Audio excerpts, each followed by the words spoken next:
Hello नमस्कार friends. आपका Tirupati commerce classes में स्वागत है और आज हम लोग ट्वेल्थ के अकाउंटेंसी शुरू करने वाले हैं। ये हमारा जो अकाउंट्स का पहला वीडियो है जिसमें आज हम लोग पढ़ेंगे साझेदारी लेखांकन। जैसा कि आप लोगों ने देख चुके होंगे कि जो अभी 2022 के ब्लूप्रिंट्स आए हैं उसमें जो हमारा पहला चैप्टर था अकाउंट्स का जो था आप लोगों का लाभ ना कमाने वाली संस्थाएं, है ना। ये लाभ ना कमाने वाली संस्थाओं में लेखांकन, accounting in not for profit organisations, ये चैप्टर हट चुका हुआ है, मतलब जो ब्लूप्रिंट नए निकले हैं। तो हम लोग आज सीधे इसीलिए शुरू कर रहे हैं साझेदारी हेतु लेखांकन, अकाउंटिंग फॉर पार्टनरशिप। आप लोग देख सकते हो इसमें जो हम लोग पढ़ने वाले हैं साझेदारी फर्म की प्रकृति, इसमें साझेदारी संलेख, अर्थ और महत्व आएगा, ठीक है। साझेदारी के अंतिम खाते, स्थायी वर्सेस परिवर्तनशील पूंजी, साझेदारों के मध्य लाभ का विभाजन और लाभ हानि वितरण खाता, जो इसमें इम्पॉर्टेंट है। तो अब हम लोग अपना शुरू करते हैं। आप लोग देख सकते हैं कि मैंने ये कुछ बना रखा है, अकाउंटिंग फॉर पार्टनरशिप, साझेदारी लेखांकन। इस चैप्टर में जो हम लोग पढ़ने वाले हैं वो पहला रहेगा हमारा साझेदारी का अर्थ, दूसरा साझेदारी की परिभाषा, साझेदारी की विशेषताएं, साझेदारी संलेख, साझेदारी संलेख के अभाव में लागू होने वाले नियम, ठीक है। अब इसके बाद हम लोग अकाउंट्स खातों में आ जाएंगे। तो साझेदारों के पूंजी खाते, लाभ हानि नियोजन खाते, पूंजी पर ब्याज की गणना की विधियां, आहरण पर ब्याज की गणना की विधियां, ये इतनी चीज़ें इम्पॉर्टेंट है जो इस हम चैप्टर में पढ़ेंगे, ठीक है ना। अब आप लोग जैसे कि ओके, तो अभी हम लोगों ने ये देखा बेटा जी कि हम लोगों को पढ़ना क्या क्या है। अब हम लोग आ जाते हैं अपने टॉपिक पे। तो पहला है साझेदारी परिचय। भारतीय साझेदारी अधिनियम 1 अक्टूबर 1932 को लागू हुआ। ये तो आप लोगों को पता होगा, आप लोगों ने 11th में भी पढ़ा है ना, उसमें आपने साझेदारी पढ़ी है। तब भी आप लोगों को पता था कि इसमें एक्ट कौन सा लगता है, 1932, ठीक है ना, साझेदारी अधिनियम में लगता है। और ये पारित किस दिन हुआ था, 1 अक्टूबर 1932। तो ये आपको याद रखना है, ये वन लाइनर क्वेश्चंस में आते हैं, कई बार फिल इन द ब्लैंक्स में पूछा जाता है, ठीक है। अब जो हम इसकी डेफिनेशन देख लेते हैं, परिभाषा। भारतीय साझेदारी अधिनियम 1932 की धारा 4 के अनुसार साझेदारी उन व्यक्तियों का पारस्परिक संबंध है जो किसी ऐसे व्यापार के लाभ को परस्पर बांटने के लिए सहमत हैं जो कि सबके द्वारा या सबकी ओर से किसी एक व्यक्ति के द्वारा संचालित किया जाता हो, ठीक है ना। ये इसके डेफिनेशन है और ये डेफिनेशन किसके अनुसार है, भारतीय साझेदारी अधिनियम 1932 की धारा 4 के अनुसार है, ठीक है ना। ये वर्ड टू वर्ड आपको एज इट इज़ याद करनी है क्योंकि ये आपकी ऑलरेडी किसके अधिनियम के अनुसार है। इसमें एक छोटा सा नोट में आप लोग याद रख लीजिए, जैसे कि आपको पता है कि जो भारतीय साझेदारी अधिनियम 1 अक्टूबर 1932 को लागू हुआ था, लेकिन इससे पहले भी तो कभी काम होता रहा होगा, 1 अक्टूबर 1932 के पहले भी। तो साझेदारी अधिनियम के पहले अनुबंध अधिनियम 1872 ये लागू होता था, ठीक है ना। ये जस्ट एक नॉलेज के लिए मैंने आपको बता दिया है, 1872 अनुबंध अधिनियम, ये साझेदारी अधिनियम के पहले लागू होता था, ठीक है ना। अब इसके बाद हम लोग इसकी डेफिनेशंस के बाद, परिभाषा के बाद इसकी प्रकृति और विशेषताएं देख लेते हैं। साझेदारी की प्रकृति, लक्षण या विशेषताएं, nature or characteristic of partnership, ठीक है ना। तो फर्स्ट है हमारा साझेदारों के बीच अनुबंध। साझेदार अनुबंध द्वारा स्थापित होता है, अतएव साझेदारों के मध्य अनुबंध होना आवश्यक है। अनुबंध लिखित या मौखिक हो सकता है, लिखित अनुबंध सदैव श्रेष्ठ होते हैं। समझौते के अंतर्गत एक वैध अनुबंध की समस्त बातों का होना आवश्यक है, जैसे पक्षकारों की स्वतंत्र सहमति, प्रतिफल, न्यायोचित उद्देश्य। साझेदारी की इस विशेषता के कारण हिंदू सम्मिलित परिवार के सदस्य साझेदार नहीं होते हैं क्योंकि उनके बीच संबंध अनुबंध द्वारा स्थापित नहीं होता है। किसी साझेदार की मृत्यु पर उसका उत्तराधिकारी अपने आप साझेदारी का सदस्य नहीं बन सकता। साझेदार बनने के लिए उसे समझौता करना आवश्यक है। इससे स्पष्ट होता है कि साझेदारी का जन्म अनुबंध से होता है। जैसे कि आप लोगों ने अभी तक इसमें पढ़ने के बाद इतना तो समझ में आ गया होगा कि जो हमारा साझेदारों के बीच अनुबंध होता है वो लिखित या मौखिक होना अति आवश्यक होता है ना। अगर हमारा जो अनुबंध है वो लिखित या मौखिक होगा तो भविष्य में जब कभी कोई कानूनी अड़चन आती है या कोई विशेष परिस्थितियाँ आती हैं तो उस समय हमें कोई दिक्कत नहीं आती है। ठीक है ना। ये देखिए, ये मैं इसको हाईलाइट कर देती हूँ। ठीक है। इसके बाद अगर कोई साझेदारों की मृत्यु होती है और उसकी जगह में कोई उसका उत्तराधिकारी आता है तो वो अपने आप इसका सदस्य नहीं बन सकता। उसके लिए उसे समझौता करना मतलब कॉन्ट्रैक्ट साइन करना आवश्यक होता है। तो जो इसका मेन मोटिव है वो क्या है कि साझेदारी का जो जन्म होता है वो किससे होता है? अनुबंध के द्वारा होता है। ठीक है। अब सेकेंड जो इसकी विशेषता है वो क्या है कि कम से कम 2 और अधिक से अधिक 50 व्यक्ति। ठीक है। देखिए, जो हमारी दूसरी डेफिनेशन है वो क्या है कि कम से कम 2 और अधिक से अधिक 50 व्यक्ति। साझेदारी में जो हमारी रूल बुक है, भारतीय कंपनी अधिनियम की जो रूल बुक है हमारी, उसमें रूल 10 2014 के अनुसार साझेदारी संस्था में 50 से अधिक सदस्य नहीं हो सकते। देखिए, कम से कम 2 होना तो कंपलसरी है क्योंकि जब 2 लोग मिलेंगे तभी साझेदारी बनती है। ठीक है। और अधिकतम 50 लोग हो सकते हैं। तो ये आपको समझ में आ गया कि साझेदारी में कम से कम 2 और अधिकतम 50 लोग साझेदारी कर सकते हैं। थर्ड है हमारा वैध व्यवसाय का होना। साझेदारी के लिए किसी व्यवसाय का होना आवश्यक है, ये तो ज़रूरी है। बिना व्यवसाय के तो साझेदारी पॉसिबल ही नहीं है। लेकिन वो जो व्यवसाय है आपका वो वैध होना चाहिए, लीगल होना चाहिए। ठीक है। एंड फोर्थ है हमारा व्यवसाय का उद्देश्य लाभ कमाना और बांटना। कोई भी व्यवसाय तभी माना जाता है जब उसका उद्देश्य क्या होता है? लाभ कमाना या बांटना। अगर हम सेवा भाव की दृष्टि से कोई कार्य कर रहे हैं, सामाजिक रूप से किसी की मदद कर रहे हैं, तो वो व्यवसाय नहीं कहलाएगा।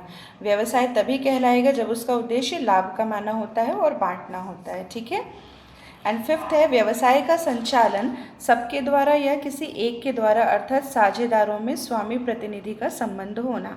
देखिए, जैसे कि आपको पता है कि साझेदारी में मिनिमम 2 लोगों का होना आवश्यक है और मैक्सिमम 50 लोग हो सकते हैं। तो क्या 50 के 50 किसी फर्म का प्रतिनिधित्व कर सकते हैं? नहीं कर सकते हैं। उस कंडीशन में क्या होता है, जो हमारे व्यवसाय का संचालन है, व्यवसाय का संचालन किसी एक के द्वारा या फिर उन्हीं साझेदारों में से साझेदारों द्वारा किसी एक व्यक्ति को चुन लिया जाता है, अपना एक प्रतिनिधि बना लिया जाता है और वही प्रतिनिधि प्रत्येक साझेदार फर्म का प्रतिनिधि भी है और उसका स्वामी भी है, क्योंकि हम उन्हीं के बीच में से किसी एक व्यक्ति को चुन रहे हैं। जो कि साझेदार होता है वही स्वामी भी कहलाएगा। ठीक है ना। मतलब आपको समझ में आया होगा कि जैसे जितने साझेदार हैं हमारे, उन्हीं में से हम किसी एक का चुनाव कर लेते हैं कि ये हमारे फर्म का प्रतिनिधित्व करेगा। ठीक है। तो अब चूंकि वो ऑलरेडी साझेदार है इसलिए तो वो स्वामी भी कहलाएगा। ठीक है। अगला है हमारा संयुक्त एवं व्यक्तिगत दायित्व। साझेदारों का जो दायित्व होता है वो असीमित होता है, उसमें कोई लिमिटेशन नहीं होती। आप ये सोचिए कि हम केवल इतना काम करेंगे और नहीं करेंगे, ऐसा पॉसिबल नहीं है। अगर वो साझेदार है तो उसे सारी दायित्वों को निभाना होगा। यदि फर्म की संपत्ति से भी दायित्व पूरा नहीं हो पाता है तो ऋणदाता सभी साझेदारों और किसी एक साझेदार की निजी संपत्ति से भी ऋण वसूल कर सकते हैं। ये कंडीशन हमारी कब आती है? जब फर्म का विघटन होता है। ठीक है। या फिर फर्म ने किसी से ऋण लिया हो जो कि वो चुका ना पा रहे हों। ओके। अगला है हमारा पृथक अस्तित्व का अभाव। जो साझेदारी होती है तो साझेदारी फर्म और साझेदारों का अस्तित्व पृथक पृथक नहीं होता है, क्योंकि साझेदारों के द्वारा ही तो फर्म चालू की जा रही है। अधिनियम के अनुसार ये अभिन्न है। साझेदारों का सामूहिक नाम ही साझेदारी फर्म है। देखिए, फर्म में कम से कम 2 और मैक्सिमम 50 लोग हो सकते हैं। अब उनके नाम से तो फर्म चलेगी नहीं, तो फर्म को चलाने के लिए कुछ ना कुछ नाम देना पड़ेगा, वही साझेदारी फर्म कहलाती है। ठीक है ना। हित हस्तांतरण पर प्रतिबंध एक साझेदारों के बीच पारस्परिक समझौता है और बिना दूसरे साझेदार की सहमति के आप अपना हिस्सा किसी भी बाहरी व्यक्ति को हस्तांतरित नहीं कर सकते हैं। इस पर प्रतिबंध होता है। ठीक है। अगला है संयुक्त प्रबंधन। सभी साझेदारों को फर्म के प्रबंध में समान अधिकार होता है। इस कारण एक साझेदार द्वारा किए गए कार्य फर्म और दूसरे साझेदारों द्वारा पर उसी प्रकार लागू होते हैं जैसे कि उन्हें स्वयं किए हों। ठीक है। संयुक्त प्रबंध का मतलब होता है कि सभी को समान अधिकार होते हैं। हर कोई संयुक्त रूप से फर्म का संचालन भी कर सकता है, ठीक है। उसको हर तरह का अधिकार होता है, वो उसके किसी भी चीज़ में भाग लेने का अधिकारी होता है, ठीक। तो यहाँ से ये इनकी विशेषताएं हो जाती हैं समाप्त। इसके बाद हमारा जो अगला टॉपिक है वो है साझेदारी संलेख के अभाव में लागू होने वाले नियम। साझेदारी संलेख क्या होता है ये तो आप सभी को पता होगा, आप लोगों ने 11th में भी पढ़ा है। साझेदारी संलेख में वो सारी चीज़ें होती हैं जैसे कि जो साझेदारी संलेख फर्म के साझेदारों द्वारा किया गया एक समझौता होता है, जिसमें साझेदारों के पारस्परिक अधिकार, कर्तव्य एवं दायित्वों का उल्लेख होता है, ठीक है। कर्तव्य दायित्वों का उल्लेख होता है कि वो व्यवसाय को चलाने के लिए किस शर्त, किस नियम का पालन करेंगे, ठीक है। इसे हम साझेदारी समझौता भी कह सकते हैं, साझेदारी का अंतर नियम भी बोलते हैं, साझेदारी संविदा भी बोलते हैं और साझेदारी का विधान भी बोलते हैं, ठीक है।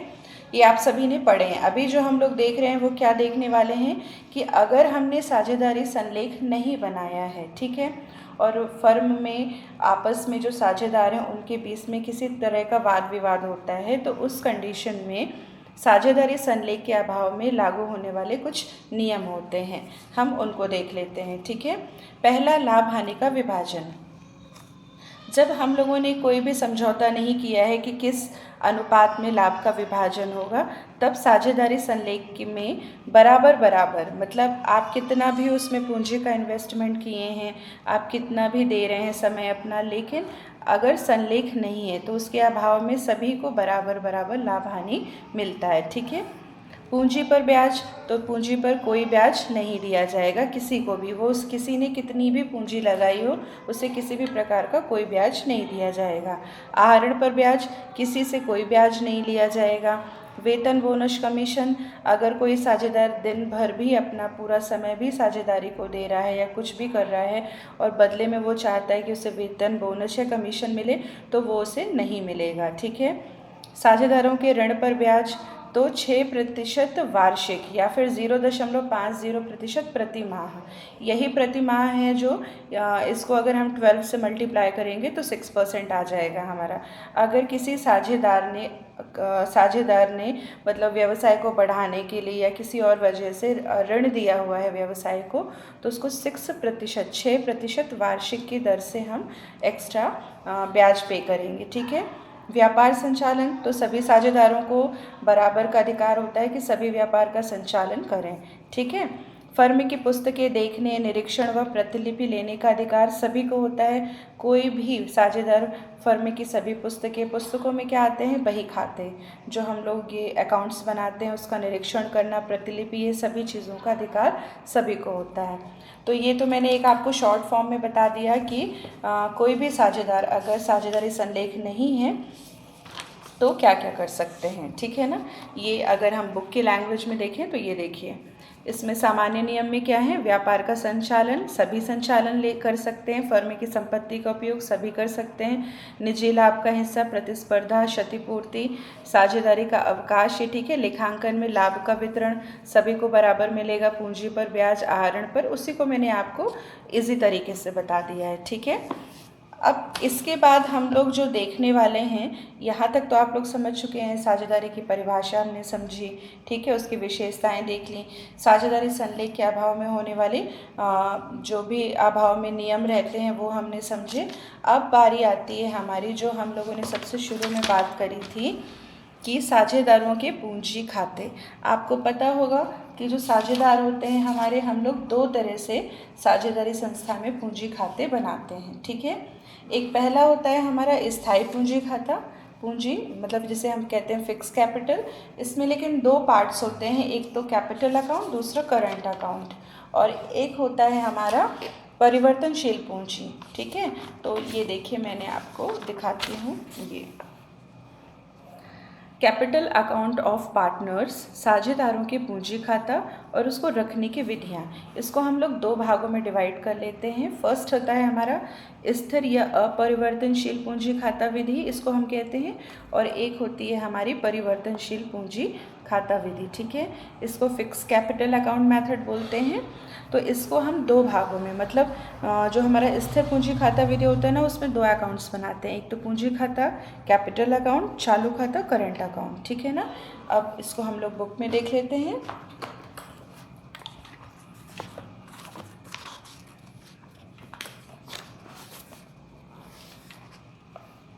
ये देखिए, साझेदारी संस्था के पूंजी खाते, अगर हम इसमें दो विधियों से खाते बनाए जाते हैं। पहली विधि होती है हमारी स्थायी पूंजी, फिक्स कैपिटल मेथड, ठीक है ना। स्थायी पूंजी का तात्पर्य उस पूंजी से होता है जिसमें किसी भी प्रकार का परिवर्तन नहीं होता है। साझेदारी व्यवसाय प्रारंभ करते समय साझेदार जो भी रकम अथवा संपत्ति व्यापार में लगाते हैं वह उनकी पूंजी होती है, जो हमेशा एक जैसी रहती है। इसे इसलिए स्थायी पूंजी कहते हैं। मतलब इसमें कोई भी चेंज नहीं होता है, क्योंकि जो पूंजी होती है ना, वो लंबे समय के, जब तक हमारा व्यवसाय चलेगा तब तक वो पूंजी लगी रहेगी। तो उस कंडीशन में क्या होता है कि बाकी की भी चीज़ें होती हैं, जैसे आहरण, आहरण पर ब्याज, वो सब हम कहाँ लिखेंगे। इस वजह से हम लोग दो खातों का निर्माण करते हैं। एक होता है हमारा कैपिटल अकाउंट, इसमें हम लोग सिर्फ जो साझेदार की एक स्थायी पूंजी होती है वही लिखते हैं। और करंट अकाउंट में हम साझेदार का आहरण, आहरण पर ब्याज, हानि जो भी हो रही है, पूंजी पर ब्याज, शुद्ध लाभ, वेतन, ये सारी चीज़ें मेंशन करते हैं।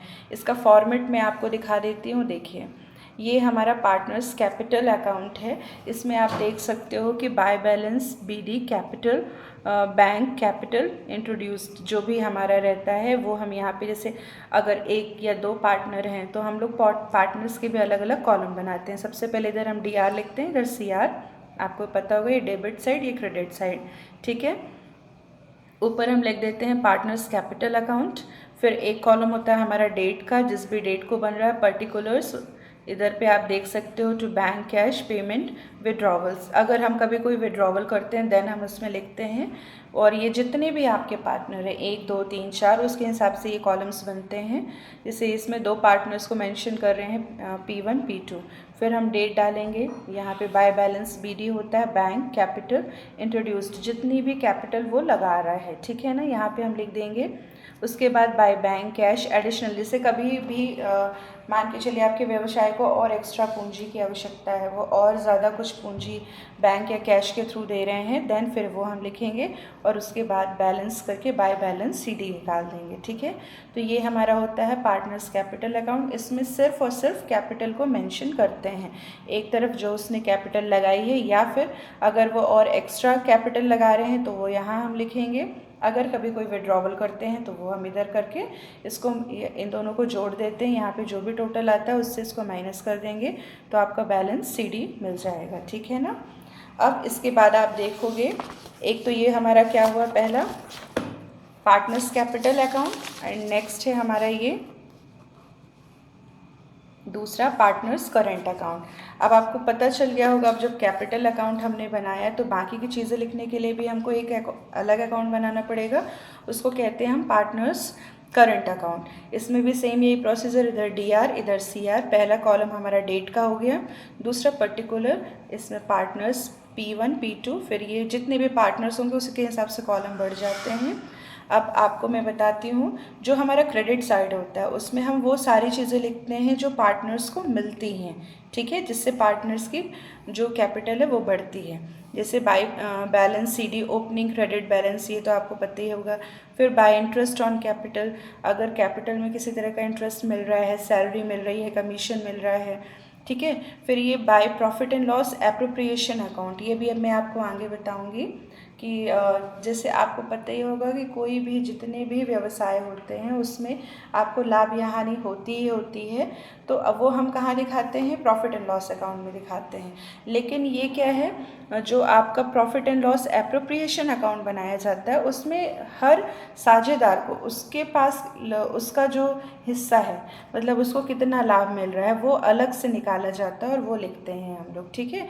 तो अगर उसको प्रॉफिट हो रहा है तो वो हम यहाँ लिखेंगे, अगर किसी साझेदार को हानि हो रही है तो फिर वो हम हानि को डेबिट की तरफ करते हैं, ठीक है। इंटरेस्ट ऑन ड्राइंग्स, जो भी आप आहरण पर ब्याज कर रहे हो वो यहाँ लिख रहे हैं, आप जो भी आहरण के लिए निकाल रहे हैं वो हम यहाँ लिखते हैं। तो कुल मिला के आपको समझ में आया, अगर हमको जो चीज़ें मिलती हैं ठीक है। जिससे साझेदार की पूंजी बढ़ती है वो आपको क्रेडिट तरफ लिखना है, और जिससे घटती है वो आपको डेबिट की तरफ लिखना है। प्रॉफिट हो रहा है हमें तो वो ये हम क्रेडिट की तरफ लिखेंगे, और अगर लॉस हो रहा है तो वो हम डेबिट की तरफ लिखेंगे। ठीक है। आई होप इतने में आपको समझ में आ गया होगा। बाकी अभी हम इसके बाद सवाल लगाएंगे तो आपको सारी चीज़ें समझ में आएंगी। ठीक है। एंड सेकेंड होता है हमारा परिवर्तनशील पूंजी। एक मेथड तो हमने पढ़ा करंट अकाउंट, ये हमारा जो फिक्स मेथड है वो। अब दूसरा हम पढ़ेंगे परिवर्तनशील पूंजी मेथड। यह वह पूंजी है जिसमें प्रतिवर्ष परिवर्तन होता है। परिवर्तन क्यों होता है? क्योंकि देखिए अब इसमें हम लोग हमारा कैपिटल भी इंक्लूड कर रहे हैं, प्लस इसमें सैलरी कमीशन, मतलब जैसे हम लोग उस फिक्स मेथड में एक ही अलग करंट अकाउंट बना रहे थे ना, लेकिन इसमें हम सारी चीज़ें एक साथ इंक्लूड करेंगे। तो सीधी सी बात है कि जो इसका आपका योग होगा वो हर बार बढ़ेगा या घटेगा। ठीक है। तो आप पहले इसका हम लोग परिभाषा समझ लेते हैं। यह वह पूंजी होती है जिसमें प्रतिवर्ष परिवर्तन होता रहता है। यह परिवर्तन पूंजी पर ब्याज, साझेदार के वेतन और उससे मिलने वाले लाभांश, आहरण व आहरण के ब्याज के कारण होता है। मतलब ये परिवर्तन क्यों होगा? इस वजह से होगा। ठीक है। अब आप ये देख सकते हो, ये इसका एक फॉर्मेट है। इसमें आप देख पा रहे होगे कि ये भी डेबिट सेम फॉर्मेट हमारा वही आएगा, बस इसके अंदर की चीज़ें थोड़ी बदलती हैं। DR CR partners capital account, इधर डेट का कॉलम आएगा। फिर जो हम लोग करंट अकाउंट में बना रहे थे, है ना, ड्राइंग्स पहले वाले में बनाए थे ना, तो drawings, interest on drawings, profit and loss appropriation, अगर आपको लॉस हो रहा है बैलेंस CD। साथ में उसी करंट अकाउंट में बस हमको हमारी कैपिटल को इंट्रोड्यूस कर देना है। ये देखिए, by balance BD, bank capital introduce by, फिर बाकी जितनी भी चीज़ें हमने करंट अकाउंट में करी थी उन दोनों को मर्ज करके हम पूरा एक अकाउंट बनाते हैं। ठीक है। तो इसकी वजह से हमारा जो पूंजी का बैलेंस है वो हमेशा बदलता रहता है, घटता या बढ़ता रहता है। तो आपको इतना समझ में आ गया होगा, आई होप। ठीक है ना। अब इसके बाद हम लोग जो पढ़ने वाले हैं वो ये रहेगा आपका क्या, कि स्थायी और परिवर्तनशील पूंजी खाते में अंतर। तो वो मैं आपको सेकेंड वीडियो में बताऊंगी, क्योंकि ये वीडियो काफ़ी लंबा हो गया है। तो अब इसमें difference, profit and loss, appropriation account और ब्याज की गणना, ये मैं आपको नेक्स्ट वीडियो में बताऊंगी। ठीक है ना। आई होप कि आप लोगों को इतना अच्छे से समझ में आ गया होगा। अगर आप लोगों को ये सब चीज़ें पसंद आई हैं, अच्छे से समझ में आ रहा है, तो आप चैनल को लाइक करिए, सब्सक्राइब करिए। Thanks for watching.